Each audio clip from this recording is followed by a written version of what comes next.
Je voudrais vous conter une histoire simple, un petit incident qui eut lieu. L'auteur a entendu raconter cela par une servante de Dieu, bien connue. Dans l'un des États du sud de l'Amérique, les tramways étaient partagés en deux pour les voyageurs de couleur et les voyageurs blancs.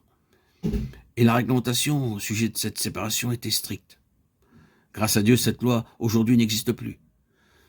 Un tramway allait partir de son point d'arrêt et le compartiment pour les gens de couleur était entièrement plein.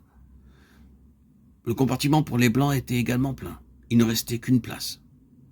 Cette place se trouvait d'une dame bien habillée et apparemment fortunée.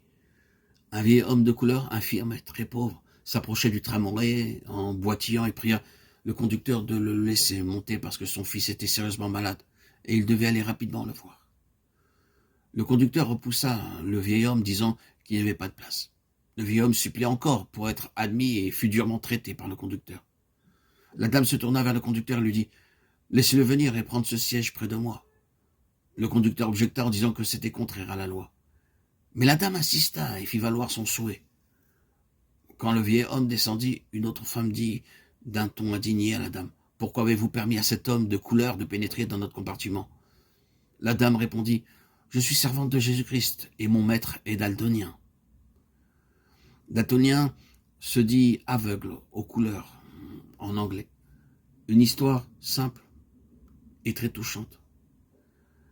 Mais c'est une profonde présentation de la doctrine du corps de Christ du Nouveau Testament. La révélation de Christ accordée à Paul est « il ne peut y avoir ». Nous tous, ceux-ci sont dans le corps, quel qu'il soit sur cette terre, étant donné que tous sont réellement nés de nouveau et baptisés dans un seul esprit pour former un seul corps.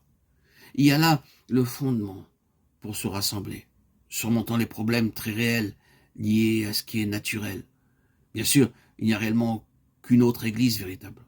Nous vous rappelons encore la très grande place que Christ tient dans l'être même de Paul et dans ses lettres. Et bien sûr, ceci déterminera tout.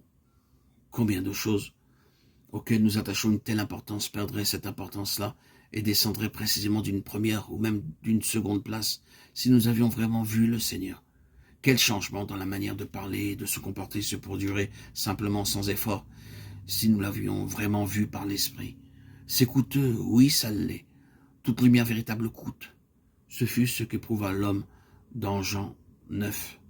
Mais demandez-lui s'il échangeait sa vue récente pour l'ancienne situation. Lisez encore l'évolution de Paul de sa révélation de Christ dans Philippiens 3.